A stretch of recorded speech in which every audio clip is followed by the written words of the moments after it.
Hey guys, it's Troy. Welcome to another video. If you don't reinvent yourself, then you are already finished. If you don't reinvent yourself, you're already finished. It's over, game over, okay? So what do I mean by this? Ruthless self-reinvention is necessary for any man who wants to transcend his current life circumstances. And as with all the videos that I do, yes, this applies to dating, and the primary focus is on dating, but it also applies in many other areas as well. You need to constantly reinvent yourself, okay? You cannot just sit there and allow the tides to wash over you and just hope that things are going to work out in your favor. It's just not a winning strategy in 2025, if it ever was. And it probably never really was. I mean, look at people like David Bowie, for example. How many times did David Bowie reinvent himself throughout his career? Multiple times, okay, from Ziggy Stardust to the Thin White Duke to his more naturalistic look to the Union Jack look when he was doing the drum and bass stuff back in the 90s. So many reinventions, okay? That's why he remains one of the most famous and influential artists that the United Kingdom has ever produced, okay? Ruthless reinvention of the self is absolutely required, okay? Now, what does this mean in terms of dating? Well, if you're watching this channel, if you're watching these videos, there's a good chance that your romantic life isn't quite where you want it to be, right? Because that is the basis of a lot of the content that we talk about here. So, okay, you've been doing something, you've been presenting yourself in a certain way for a period of time, and clearly, for most of you, it's not been working, all right? So you've then got a choice. You are presented with a choice. You've come to the fork in the road. The fork in the road is, all right, I'm just going to carry on doing this same stuff that I've been doing all my life and kind of cross my fingers and hope for the best, or I'm going to do something else. And Mark Manson said it perfectly, that in the end, all dating advice comes down to self-improvement, right? All dating advice comes down to self-improvement. And I would go further. I mean, I agree with him, but I would go further and I would say all dating advice really comes down to self-reinvention, because if your current self is not setting the world on fire, you've got to do something about it. It's as simple as that, okay? So then we get into this whole dilemma where guys will say, well, I don't want to be somebody other than I am. I want to be authentic. I want to be naturally myself. I don't want to pretend to be somebody I'm not. And all of that is absolutely fine, laudable, noble even.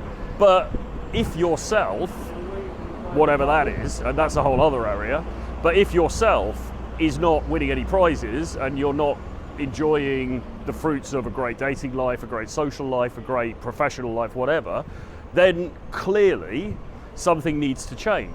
At the same time, I do agree that you shouldn't try to stray too far from, you know, your natural baseline, okay? So you probably, well, you look a certain way, okay? You look a certain way.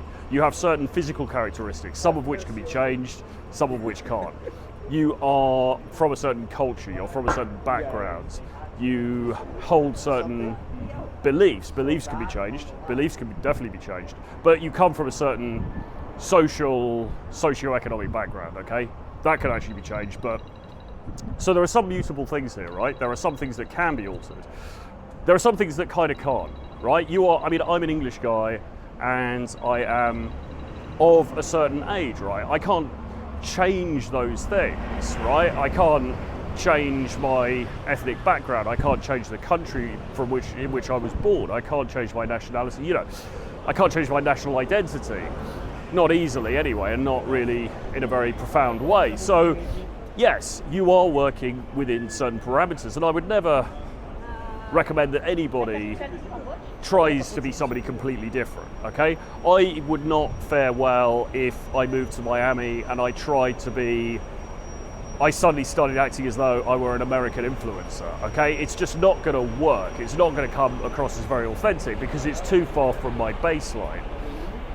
But what I can do is I can find what my baseline is, I can know what my baseline is, and I can lean very heavily into that, and I can make my presentation and the manner in which I present myself to the world as sharp and as compelling a representation of that, okay, as is possible. And we talk a lot to guys that we work with about stepping into an archetype, okay, stepping into a role. And again, this is going to raise criticisms of, okay, so you're talking about being inauthentic. Well, not really, no, because think about it like this. We are all multifarious beings, okay? We are all made up of many different parts. We all naturally act differently in different social situations. So if you're going to meet your grandmother, for example, then you're going to behave differently in that scenario than you would when you're on a date, or I sincerely hope so anyway. If you're going for a job interview, you're going to act differently in that scenario than you would if you were, I don't know, going to a store to buy a shirt, okay? So there's always going to be naturally differences in the way that you present yourself to other human beings. Nobody ever complains about that. Okay, nobody ever complains about that. Nobody says, oh my God, I was with my grandmother last night and I didn't start swearing and getting drunk and singing football songs. Why was I so inauthentic, right? Nobody ever in the history of mankind has ever said that.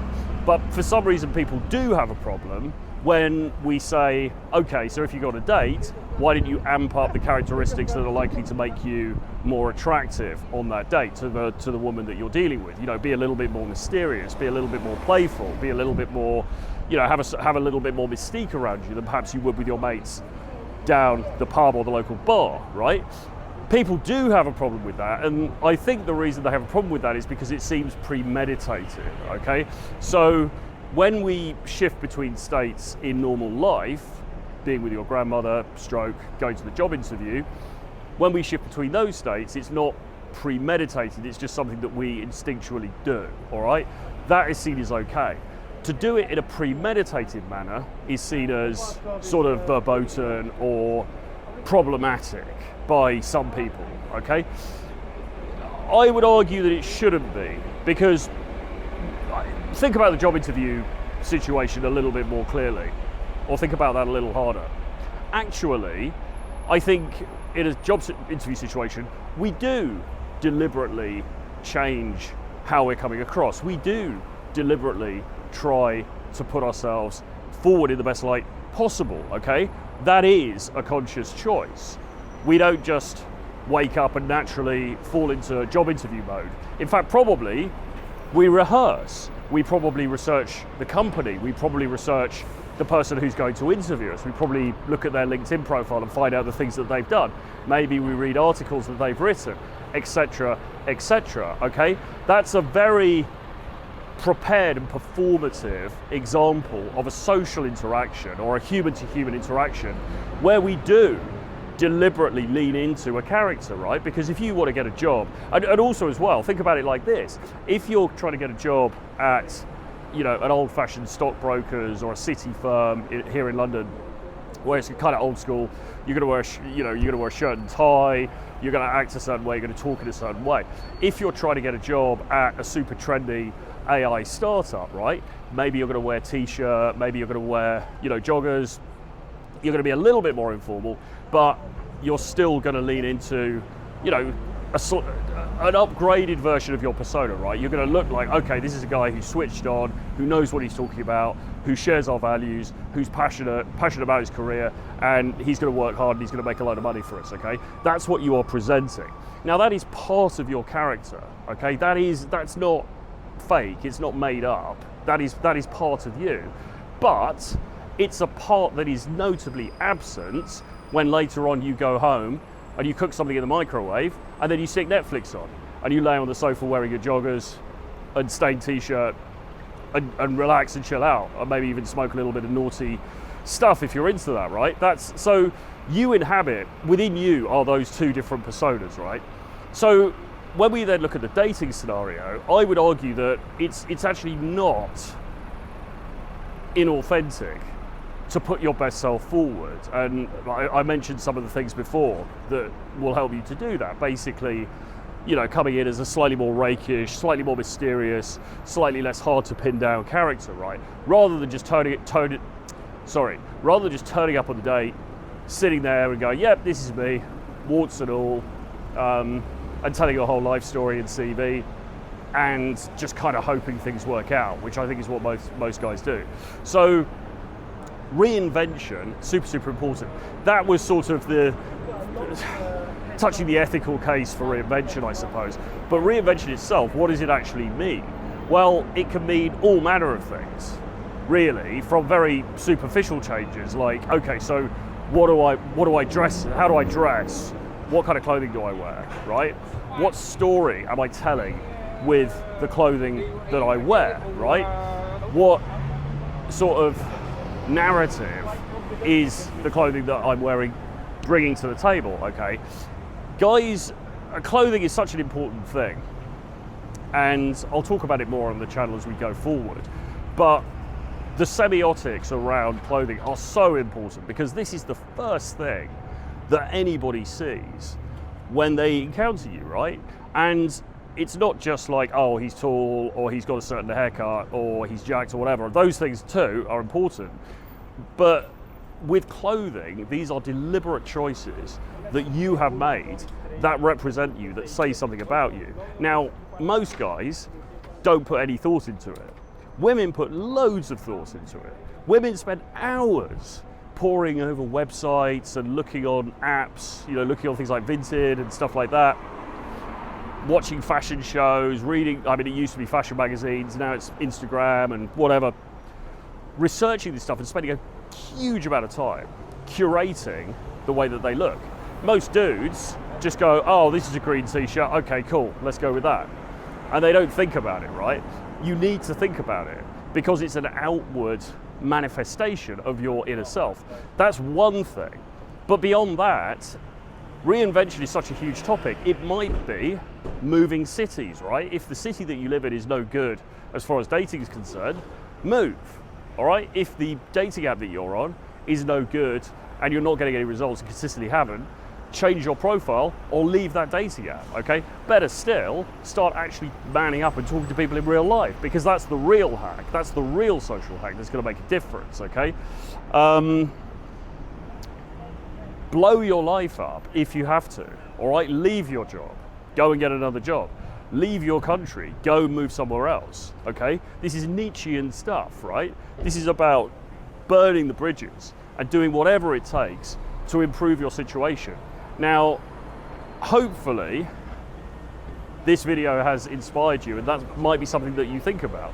For most people, it won't be, because most people would prefer to remain in comfort, okay? But this is an exhortation for you not to do that, for you not to be one of the 99%, for you not to be one of the herd, because the only people who really make magnetic and huge changes in their lives are those people who reinvent themselves. And if you aren't reinventing yourself, then not only are you finished, but you're also slowly dying inside. Anyway, hope you enjoyed this one.